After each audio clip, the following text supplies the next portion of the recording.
Isa pong mapagpalang panonood sa inyo mga kaibigan at mga kapatid at muli po, wini-welcome ko po kayo sa ating ginagawang pag-aaral, sa ating pong napakagandang pag-aaral ng The Book of Mark. Nawa po ay nakikinabang kayo at nawa po ay nabibless kayo. And nung nakaraan po ay we establish yung pagsisimula ng Mark. We talk about the author, ano po yung chronicler. We talk about ang ating Panginoon Jesucristo na the main characters in that chapter 1 verse 1 to 15. Walang iba kundi ang God the Father, Jesus Christ, and John the Baptist. And then we look at the content, especially highlighting the presentation of Mark that Jesus is both human and divine. And then when Jesus said the time is fulfilled, that he's referring to the prophecy of Daniel 9:24 to 27. We may have not fully discussed everything, but we praise the Lord that we were able to get the practicality and the relevance of those things that we need to learn para po sa ating mga practical na mga buhay. At nawa po ay na-bless kayo. And if in case you miss it, yun po ay very foundational sa mga pag-aaralan nating sunod. I'm inviting you to like, to subscribe, o hindi lang like and subscribe, but to watch it again. I-watch nyo po ulit para nang sa ganun po ay masundan nyo po yung flow. Especially that we are starting this series, this theme, the Book of Mark, o itong pag-aaral natin ito na the Book of Mark. Maganda po na wala kayong mamiss sa mga pag-aaralan natin dahil ito yung makakatulong in understanding the whole Book of Mark in the Scriptures. At ngayon naman, ang pag-uusapan natin sa pagpapatuloy ng pag-aaral natin sa Mark chapter 1, A Day in the Ministry of Jesus. Samahan niyo po ako sa ating gagawing pag-aaral na to.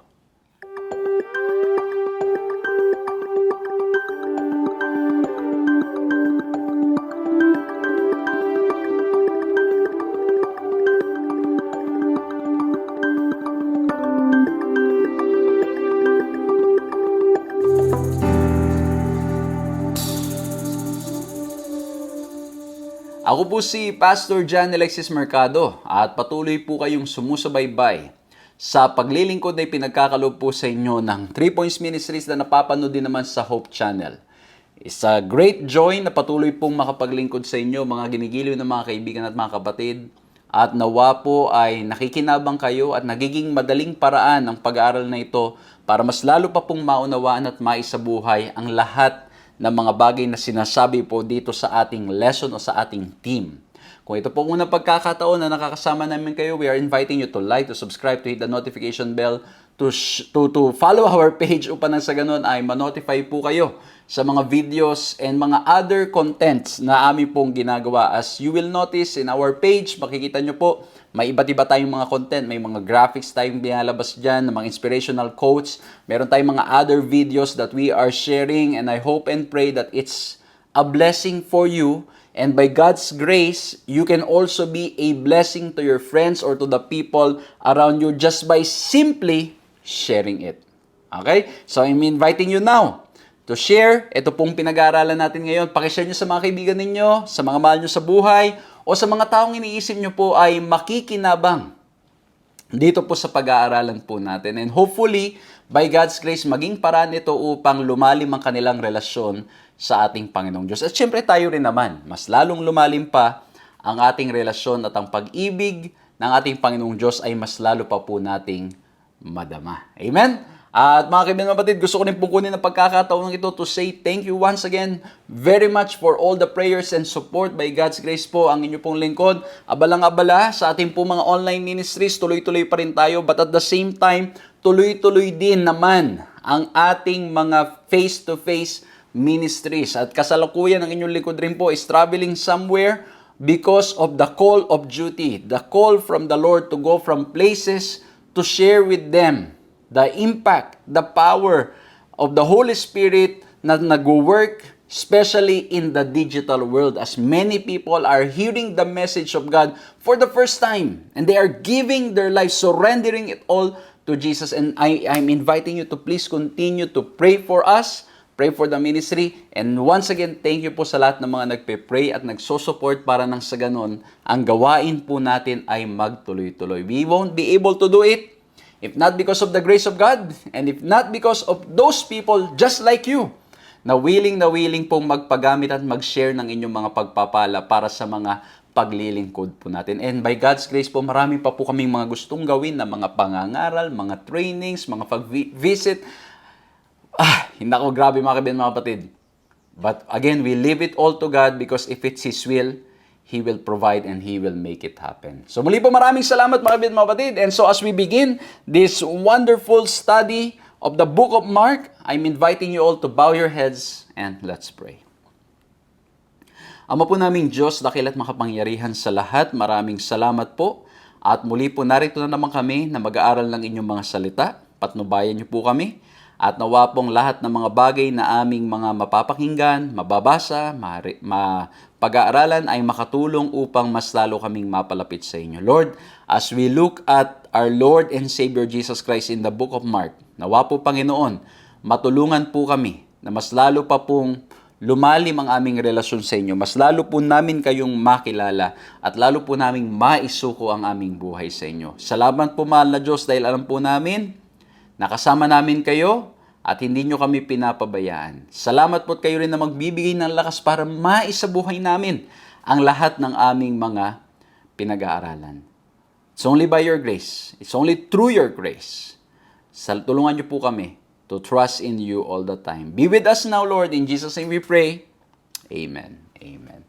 Isa po mapagpalang panunood sa inyong lahat, mga kaibigan at mga kapatid. Anong oras man na kayo ay nadadatnan ng programang ito, kami po ay tuwang-tuwa na makasama kayo, tuwang-tuwa na mapaglingkuran po kayo, tuwang-tuwa po kami na patuloy sa biyaya ng ating Panginoong Diyos ay tuloy-tuloy po tayong nakapaghahayag ng malaya dito po sa online platforms. At maging sa television. And we pray that God will continue to bless us so we can continue doing this all for His glory. Muli po ang ating topic, o ang ating theme for the whole, o ang pag-aaral natin, the whole quarter, the book of Mark. At ang pag-uusapan natin ngayon, a day in the ministry of Jesus. Why? Because in chapter 1 of the book of Mark alone, ang dami na kaagad minention ng ginawang ministry ni Jesus. Kaya po, it's a day in the ministry of Jesus. Ang ganda kasi, pag pinag-aralan po natin ang gospel, ang Matthew, Mark, Luke, and John, iba-iba yung kanilang presentation. As I mentioned, ito pong pag-aaral natin ng 4 gospels, nagpapakita ng mga 4 na silip, 4 na pagtingin ng iba't ibang mga tao, those who have seen Him actually, and those who have just heard the message, just like Mark or John Mark. Ang nangyari po ay siya po ay nakwentuhan ng mga pangyayari, siya ay hindi first hand. Hindi po siya first hand na nakarinig o nakita ang paglilingkod ng ating Panginoon Jesucristo. But through the story of Peter and other disciples, he was able to write these things. Maging si Luke, siya po ay wala doon. And yet, siya po ay nabigyan ng chance to also write a chronological order ng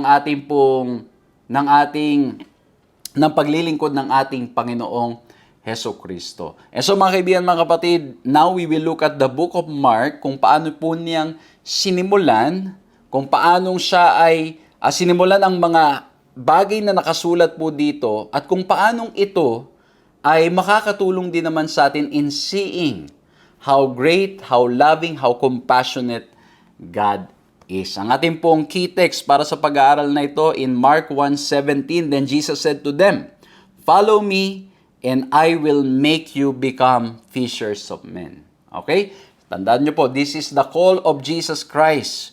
Upang nang sa ganon, ang mga anak o itong mga disipulo ay hindi lamang mangisda ng literal na isda, kundi tumawag ng mga tao upang maisuko ang kanilang buhay sa ating Panginoong Hesukristo. And so, as usual, I will be sharing with you 3 points na nawa po maging madaling paraan upang maunawaan, upang maalala, upang ma-share po natin sa mga kaibigan at sa mga mahal natin sa buhay. And once again, we are very thankful. By God's grace, we heard through your testimonies, through your sharing, na kayo po'y nakikinabang sa pag-aaral natin, at marami po sa inyo, ginagamit po itong mga lessons na sinishare po natin sa inyong mga churches. Pinapanood nyo po yung video natin, yung iba naman po sa inyo, sinusulat ninyo, so you can also share it to your friends and to help in the discussion of your lesson review. Masaya lang po kami mga kaibigan, mga kapatid. And as usual, as I always say, there are other resources na maaari pang makatulong sa atin. Pero ito po, we want to produce a practical, we want to provide you with a practical na silip mula po sa ating leksyon na nawa po ay nakakatulong po lalo pa na mas maunawaan itong pag-aaral natin. And by the way, if you have stories, testimonies of people, or kayo po mismo na nanonood, ay you have been blessed, and not only you have been blessed, you decided to accept Jesus through baptism, and by God's grace po ay naging instrument po itong mga pag-aaral natin, please send us a message because it will be a great blessing for us to know. And if possible, by God's grace ay mas lalo pa po namin kayong mapaglingkuran kung yan man po ang inyong naging karanasan. Muli po maraming salamat. And now let me share with you the 3 points that I'd like to, how I summarize this lesson. And the first letter C, once again, teka lang nung last lesson natin, puro 3 letter C's din. Ngayon, 3 letter C na naman. The first letter C, ang linagay ko po dito is we will look at the call. And this is related to our key text. Because in Mark chapter 1, 16 to 20, ang story po ni Mark ay pinagpatuloy niya by sharing with us yung pagtawag po sa mga first disciples. Basahin natin sa Mark 1:16 to 20. Ang sabi po diyan, passing alongside the Sea of Galilee, he saw Simon and Andrew, the brother of Simon, casting a net into the sea, for they were fishermen. And Jesus said to them, follow me and I will make you become fishers of men. And immediately they left their nets and followed him. And going on a little farther, he saw James, the son of Zebedee, and John, his brother, who were in the boat mending the nets. And immediately he called them, and they left their father Zebedee in the boat with the hired servants and followed him. So makikita po natin dito mga kapatid, yung panawagan ng ating Panginoong Diyos. As He began and started His ministry, He also called the first disciples sa kanila pong mga gawain. Mapapansin niyo po dito, they were busy doing their job. Yung iba naman, they were with their family, they were in their career, and yet the Lord called them, and immediately. By the way, kung papansinin niyo po itong chapter 1 alone, you will hear and you will read a lot of times the words immediately. Na nagpapakita po na ito pong chapter 1 and then the next verses from verse 16 at tuloy-tuloy until verse 45, makikita po natin yung urgency ng paglilingkod ng ating Panginoong Jesucristo, and even the urgency to accept the invitation of Jesus, to answer the call of Jesus if there is a clear call for him to follow him. Immediately. Well, kung titingnan po natin sa Gospel of John, there are other details. Ang sabi po sa ating lesson, the Gospel of John fills in the picture more fully. In John 1:29 to 42, it seems that the brothers were followers of John the Baptist and heard his proclamation that Jesus was the Lamb of God who takes away the sins of the world. John 1:29. They met Jesus and spent time with him near the Jordan River. Kaya po, based on this background, going from Mark and John, makikita po natin na itong mga disipulo, it was not just an ordinary day na wala silang knowledge about Jesus. They did not spend time with Jesus. It was not following Jesus blindly. They were not following Jesus blindly. They understood. They know that He is the Lamb of God. They understood the preaching of John the Baptist. And so they made that decision. Pinag-isipan nilang mabuti. When Jesus called them to follow me, pinag-isipan nilang mabuti, and then immediately, and maybe you will ask the question, bakit naman pastor sa presentation ni Mark, hindi niya na sinulat yung mga detalyeng yan? Tatandaan nyo mga kapatid, of course, the writing of Mark, that's why, as I always say, it's important to look into all these 4 Gospels to have a clearer picture of the events, because it could be that Mark has a different kumbaga a purpose, a clear purpose why he did not put it. Or possible na hindi niya, or ito ay intentionally hindi niya sinama. Or maybe just because, he's really just thinking of writing a short narrative about this. But the point is, mga kapatid, with the presentation of Mark, we are being called, and the message for me is that when there is a clear message from the Lord, especially for us, na mga mananampalataya, kayo po mga sumusubaybay ngayon, o kung kayo naman ay nagsisimula pa lang ng relasyon nyo sa ating Panginoong Diyos, and you hear the still small voice of God asking you to follow Him, immediately we need to respond. Immediately we need to make that decision. Because mga kapatid, we don't know what might happen later. We don't know what might happen tomorrow or next month. And so we make that decision today. And dito pa, mga kapatid, as we try to reflect even more, makikita po natin yung first 2, si Simon and Andrew, and compared to James and John, mapapansin po natin, it seems na si Simon and Andrew they don't have anything, as in, ang sabi dito ay they were in the sea casting their nets. Doon naman kay James and John, they were in their boat, pagmamayari nila, and they were with their father. So it could be, mga kapatid, na they're both fishermen, but they have the different status in life. Posibleng, according sa mga nag-aaral, posibleng itong si Simon and Andrew ay mas mahirap kesa kay James and John. Ang point, mga kapatid, regardless of the status, whether you're poor or rich, you're educated or you have not finished yet your studies, whatever the case, Jesus is calling us. Amen? Tinatawag tayo ng ating Panginoong Diyos na sumunod sa Kanya, tanggapin siya bilang tagapagligtas. And so God is a God of love, of mercy, of grace, that He calls everyone, He treats us all fairly. Di lang yon. As we continue to reflect, mapapansin po natin dito that Simon and Andrew, James and John, they were casting their nets, which means they were in their work. Tapos si James and John, they were with their father. Okay, they were busy.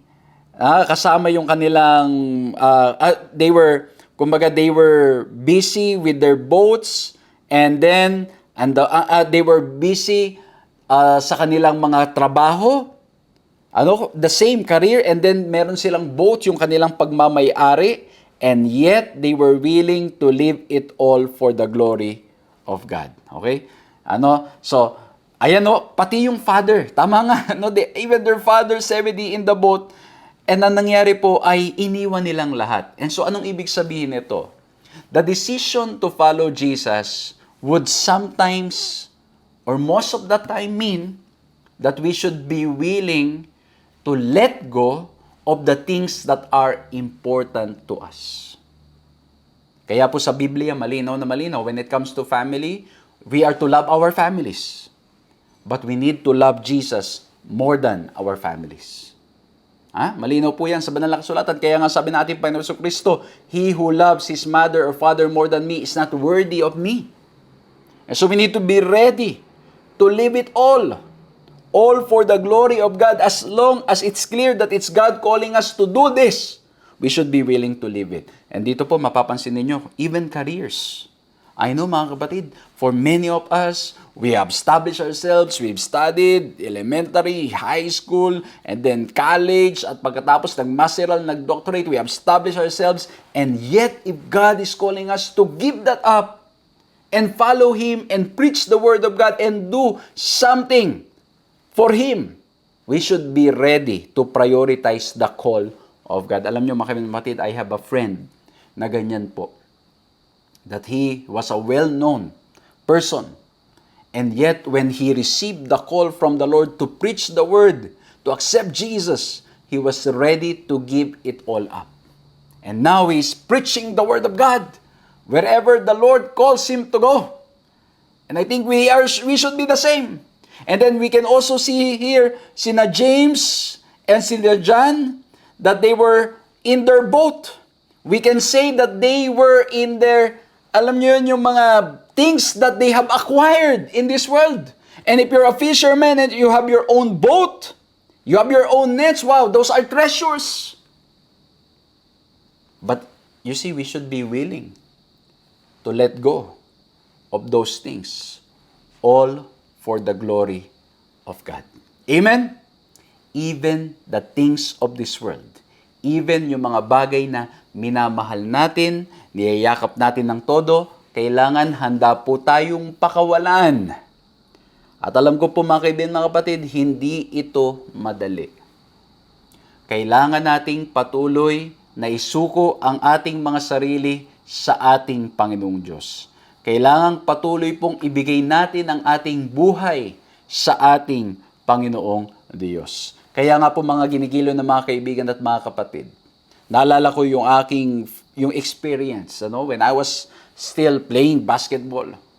At pagkatapos, I received the clear call. Alam niyo yun, yung parang dati iniisip mo, it's all about basketball. Yun na lang ang iniisip ko before. Pero ano po nangyari? It was very difficult for me to let go. Kasi parang iniisip ko, dito ako nakapag-aral at marami pang iba. The scholar tayo. Although hindi naman tayo sobrang ganun kagaling. Although marunong nakakalaro tayo. Pero ang point, mga kapatid, mga kaibigan, alam mo yun, you're willing to let go of something na yun ang pinagmumulan ng iyong pag-aaral. And so, we need to be ready to let go. We need to be ready to let go of those things that are precious to us for the sake of Jesus. Mga kaibigan, mga kapatid, sa lahat po ng mga sumusubaybay ngayon, what are those things that God is calling us to let go? Could it be relationships? Baka meron pong mga kabataan ngayon that you are in a relationship na it's not blessing God, or it's not pleasing to God. You know clearly from the scripture that you should not enter into this kind of relationship, and there you are, finding yourself with this group of friends or girlfriend or boyfriend na nalalayo kayo sa ating Panginoong Diyos. Maybe it's time to answer the call of God and let go and choose friends that will help you grow in your relationship with Jesus. Baka po merong mga nanonood ngayon that you are in this career na it's giving you lots of money, tons of money, and yet you are tempted to use all those money just for yourself instead of using it for the glory of God. Or maybe nalalayo ka sa ating Panginoong Diyos, you're breaking the laws, you're breaking the Sabbath, you're breaking all these laws that the Lord said that we should not do. Nagagawa po nating i-break because of this work. It's time to answer the call of Jesus. Let go. Let go and be fishers of men. Baka po meron po dito mga sumusubaybay na kayo po ay abalang-abala sa inyong mga trabaho, sa inyong mga business. And itong business na ito, kayo ay nagagawang makapagsinungaling. Nagagawang gumawa ng mga stories, gumawa ng mga bagay na taliwas just to maintain your business, just to maintain it.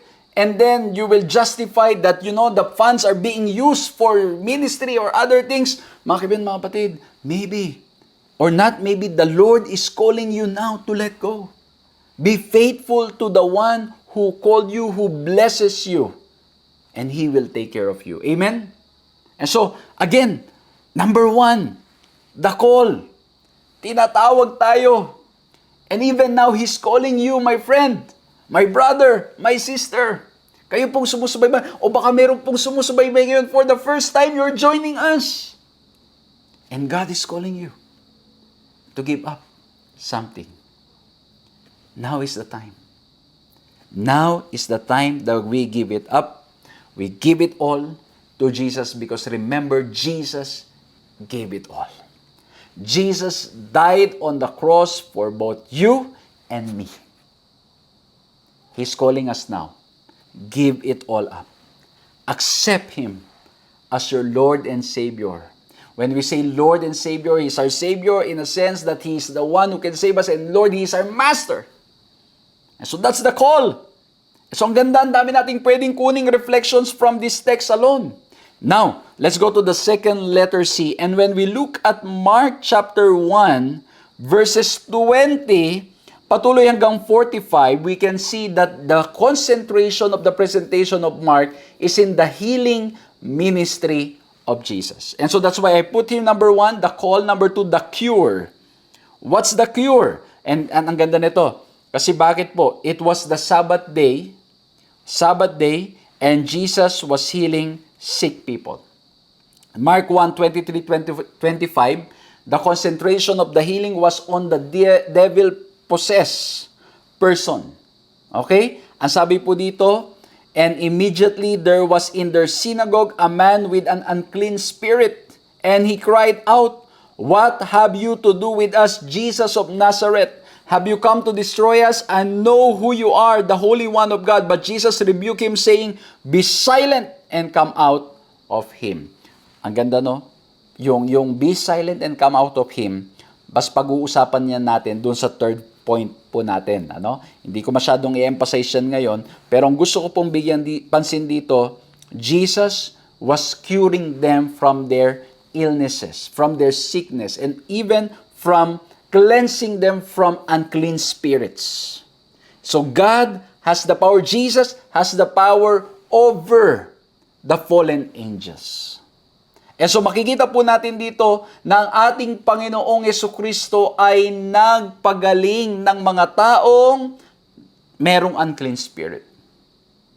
And that's why, as we always say that Jesus, in the Bible, it's clearly stated in the book of 1 John, that greater is He who is in you than He who is in the world. Mas makapangyarihan ng ating Panginoong Diyos na ating sinasamba at pinupuri. Walang imposible sa Kanya. At alam nyo mga kapatid, mayroon pa rin po mga places na nakaka-experience ng ganito. May mga ibang places naman, especially in the city, you will notice, parang wala na masyadong nangyayaring ganito sa city because Satan has a way of deceiving us. Dinideceive niya tayo sa pamagitan ng mga bagay sa sanlibutan, mga bagay sa gadget, mga addiction at marami pang iba. And so, by doing that, ang nangyayari po, tayo mismo ay nawawala na sa landas na nais ng ating Panginoong Diyos. And we're living our lives without the guidance of God. We are rebelling against God, and that is the very spirit of the devil. That we are rebelling against God. But the good news is God has the power to rebuke and to cast out those evils in our minds, in our hearts, is able to cleanse us from all our unrighteousness. God is more powerful. Kaya po ang ganda dito kasi pinapakita na totoo yung sinasabi talaga. Kaya si Pablo malinaw na sinasabi niya na we need to put on the whole armor of God because we wrestle not just with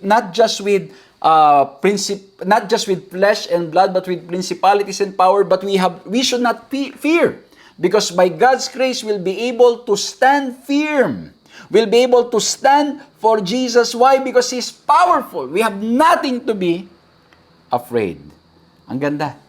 The way Mark is presenting that Jesus, after His baptism, yung pinag-usapan po natin noong nakaraan, He spent time with Jesus, with God, 40 days and 40 nights, fasting, talking with the Father while Satan is tempting Him. And He was able to overcome that. And then He said the time is fulfilled. And then He began His ministry, calling His disciples and now curing those who are sick. So dito po makita natin, evil possessed person was cured by Jesus Christ. Now when we move to Mark 1:30-32, Ito naman yung mother-in-law ni Peter, ni Simon. Ano po nangyari? Sabi dito sa verse 30 to 32, Now Simon's mother-in-law lay ill with a fever, and immediately they told him about her. And he came and took her by the hand and lifted her up, and the fever left her, and she began to serve them. That evening at sundown, they brought to him all who were sick or oppressed by the demons. Ayan, ang nangyari naman kanina, they were sick spiritually.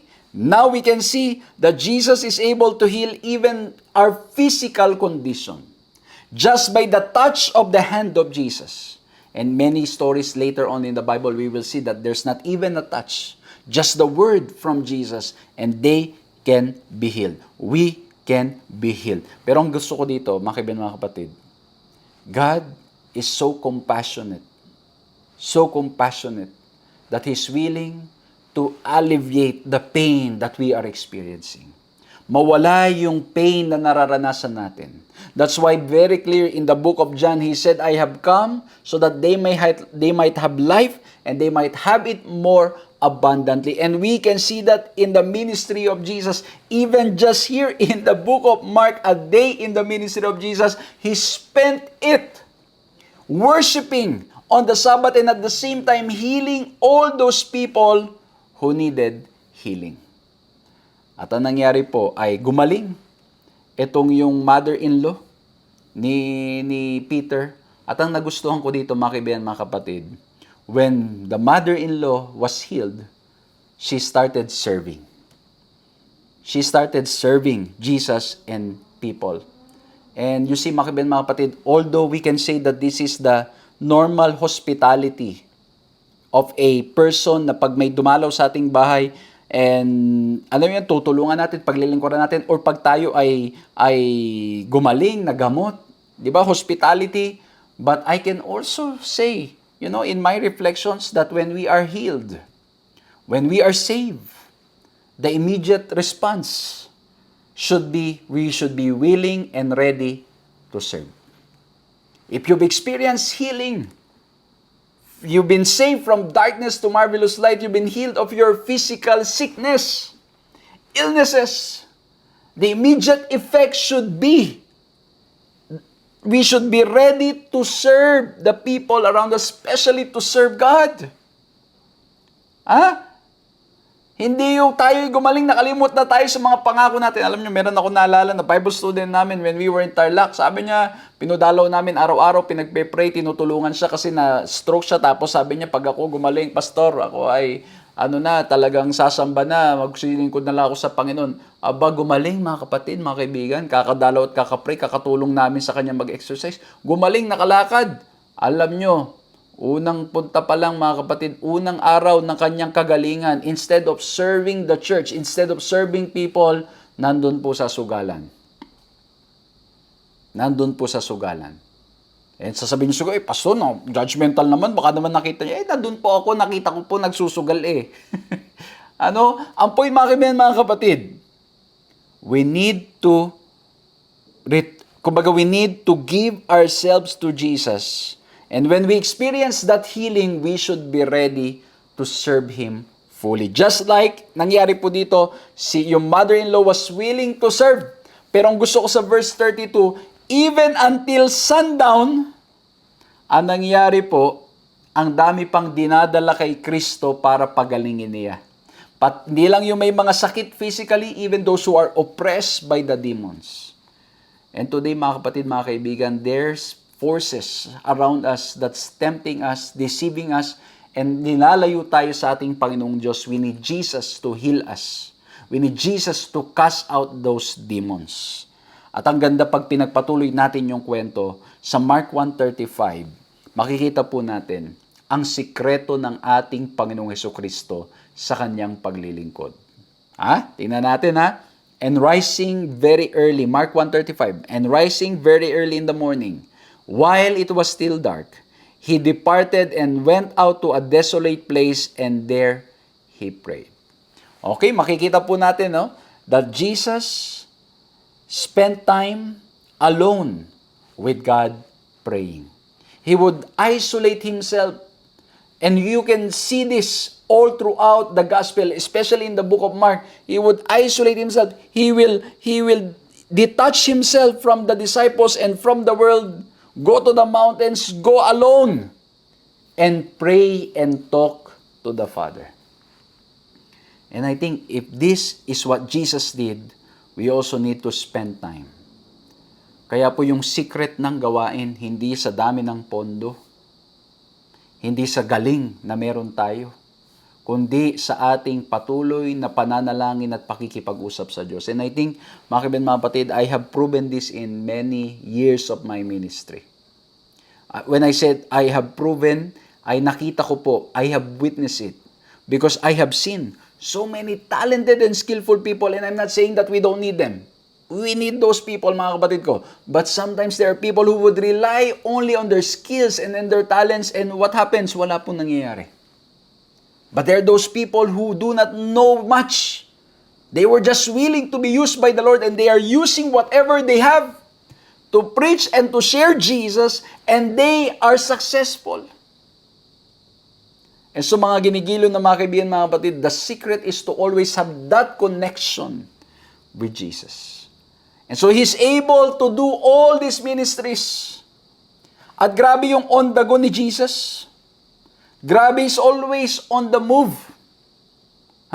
Kasi bakit po, imagine nyo, kakagaling lang yung mother-in-law, tapos hanggang gabi, ng sunset, ng Sabat, talagang tuloy-tuloy pa rin ang pagpapagaling. At hindi lang yun, after nitong prayer na to, makikita nyo po that Jesus is always on the move because of compassion. He wants to heal as many as possible. Grabe mga kaibigan, mga kapatid. And I think this will be the experience of those who have tasted the goodness of God. Hindi ko alam mga kaibigan, mga kapatid ko, sa mga sumusubaybay po sa atin, mga kaibigan, mga kapatid, if you have experienced that kind of experience, that encounter with Jesus, that you are already very tired, but you feel, you are moved, and you know by God's grace, through the strength and grace of God, you can still do more. Alam mo yun mga kapatid, yung kahit sunod-sunod yung mga appointments, sunod-sunod yung mga preaching, sunod-sunod yung mga pagtulong, you still want to do more. Because you know that what Jesus did for you, whatever you will do won't be able to match that. Because we are sinners. We have fallen short of the glory of God. We are unworthy and yet Jesus loves us. Amen? Ay, grabe mga kaibigan, kapatid. Kaya sabi dito sa Desire of Ages, sabi ni Ellen White, not until the last sufferer had been relieved did Jesus cease His work. It was far into the night when the multitude departed and silence settled down upon the home of Simon. The long exciting day was past and Jesus sought rest. But while the city was still wrapped in slumber or sleep, the Savior, rising up a great while before day, went out and departed into a solitary place and there prayed. And this is a message for me personally, that while I am busy doing the ministry, I should not forget my personal time with God. At ito po mga kapatid, mga kaibigan, I'll be very honest, na ito, nagiging biktima ako nito na sa sobrang kabisihan sa gawain. Alam mo yun, parang dadaanan mo na lang yung binabasa mo. You don't really spend time that much with the Lord. And so this is a message for me that the secret to the ministry, the secret to the success of any work, any ministry, is to be connected always to God. Lagi tayong connect sa Kanya. And even those who are working, studying, playing, whatever you're doing, let's find ourselves enjoying the presence of God wherever we go. Ano man ang ating ginagawa, let's meditate and think about the Word of God. Because it's only when we are connected to Him that we will be eternally or completely successful. And when we say successful, mga kapatid, it's not just about having all the luxuries in life. It's about being connected to Him. And in Him, we find all the answers that we need.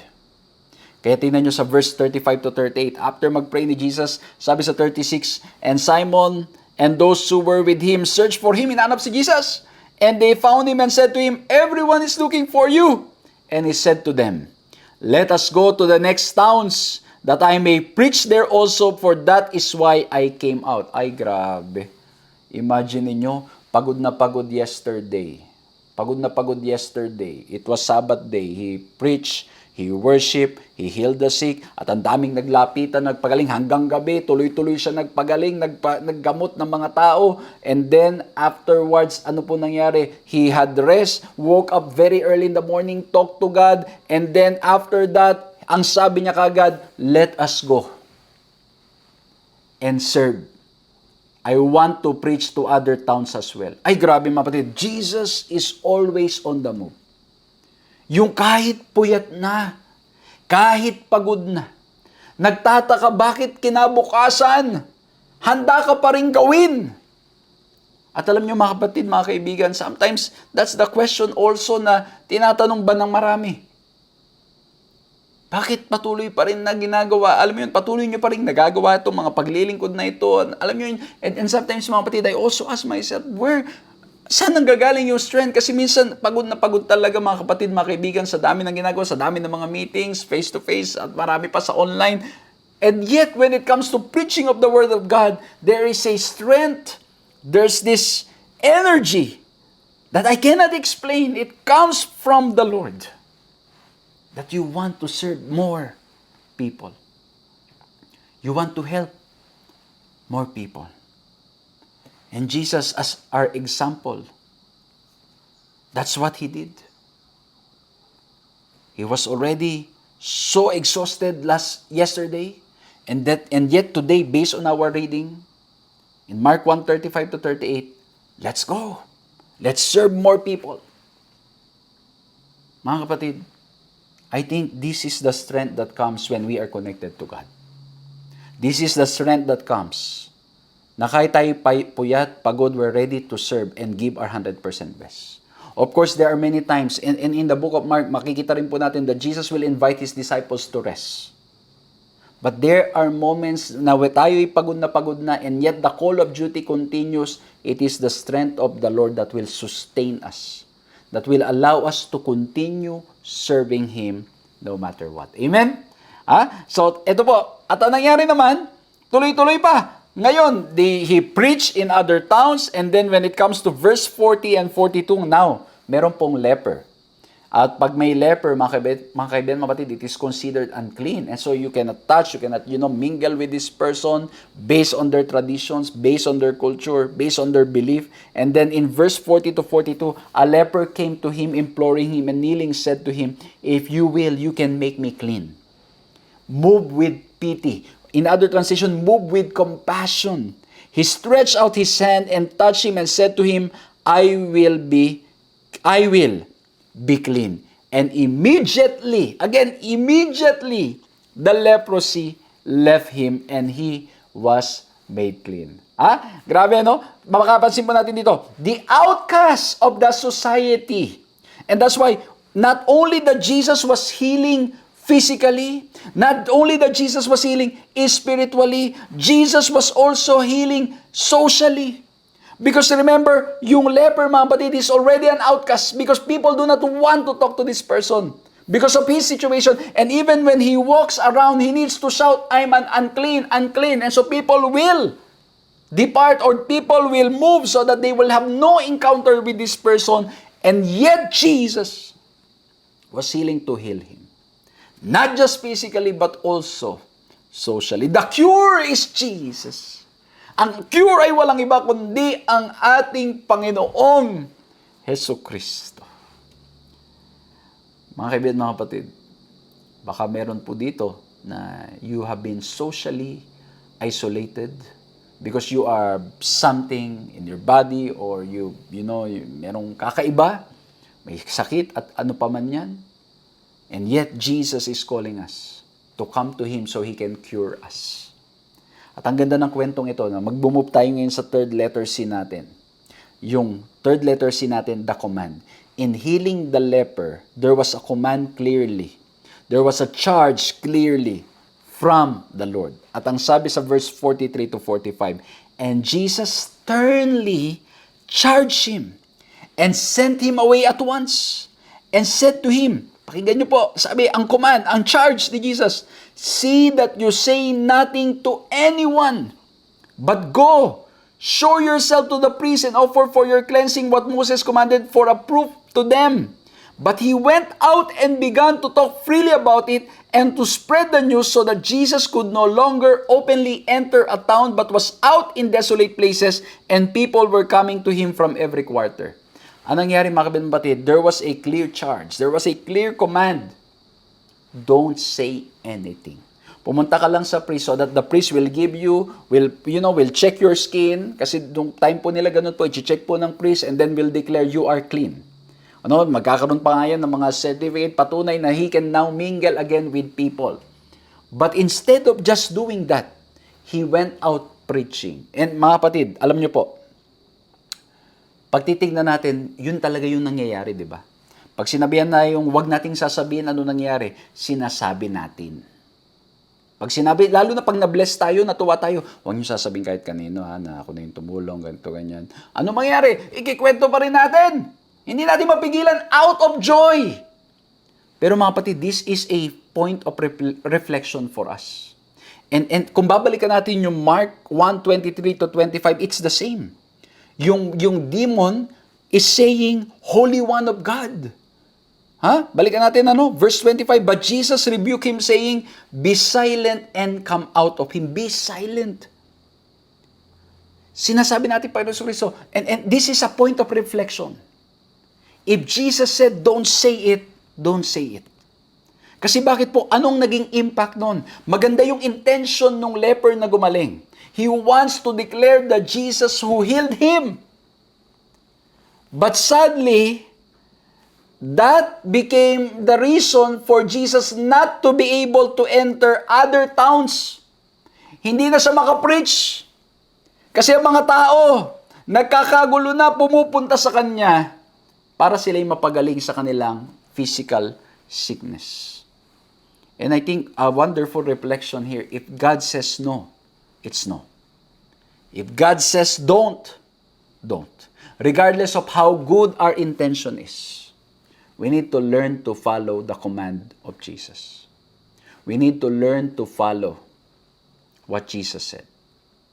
And again, mga kapatid, mga kaibigan, again, of course, out of true joy, we are able to do this. And somehow, alam niyo mga kapatid, I even heard a preaching in this text saying na because of this leper, ay napakarami ang nakapakinig at nakaalam ng tungkol sa ating Panginoon Jesucristo. And so he's an evangelist. But at the same time, we need to balance the treatment. Okay, ibabalance natin yung treatment. Yes, it's true, naging evangelist yung leper. But at the same time, when Jesus said, no, don't say it, we need to learn to follow. We need to find, by God's grace, we need to listen to His calling. At alam niyo mga kapatid, this is very important in the context. Especially in the context in Mark chapter 1. Bakit po? Ang tawag po dito yung be silent at sabi ng Panginoon na huwag magsalita. At tinatawag po ito na messianic secret. Bakit messianic secret ang tawag? Kasi during that time, mga kapatid, kung ma-discover right away si Jesus, na siya ay kinukonsider na Messiah, it will be very difficult for His ministry. Tingnan nyo, sabi dito, Jesus' call for silence makes good sense because of the political overtones of messianic expectations in His time. It was risky to be a Messiah. Yet mixed with the calls for silence are the unmistakable revelations of who Jesus is. What will become clear over time is that Jesus' identity cannot be hidden, and the truth of who He is becomes the center of the gospel message. Okay? Kaya nga po, itong ginawa nung leper, although through him, the message was revealed, but somehow, meron pa ring negative na hindi na nakapasok si Jesus sa other towns to preach the gospel, but still, the identity of Jesus. Kaya nga po, ang ganda nito yung treatment ni Mark. While there's a command from Jesus to be quiet, but at the same time, the character, the identity of Jesus cannot be hidden. Talagang makikita natin yan as the book progresses, as we move to one chapter to another, Jesus identity will be made clear to the people following Him and to those people around Him. And mga kapatid, ang mangyayari, and people will love Him, and at the same time, there are people who will hate Him. Because He's getting attention. He's getting the people to believe in Him and to follow Him. And so, again, mga kapatid, a reflection that we can have. If the Lord says, be silent, let's learn to follow and be silent. If the Lord says, it's time to speak up, it's time to speak up. But mga kapatid, again, it requires that we have a close relationship with Jesus. So we will hear His clear command, His clear charge for us. Kaya po, as we read the Bible, as we grow in our relationship with Jesus, I believe the Holy Spirit will speak to us. I believe the Holy Spirit will lead us what to do. As we continue to seek His will for us, He will lead us. He will tell us when to be silent and when to speak up. Especially mga kapatid, when you go to, sa akin pong pagbabiyahe, may mga places that you cannot preach publicly. And so you need to be wise how to go about it. You need to be wise, but at the same time, don't lie, of course. You need to be wise how to present the Word of God to people.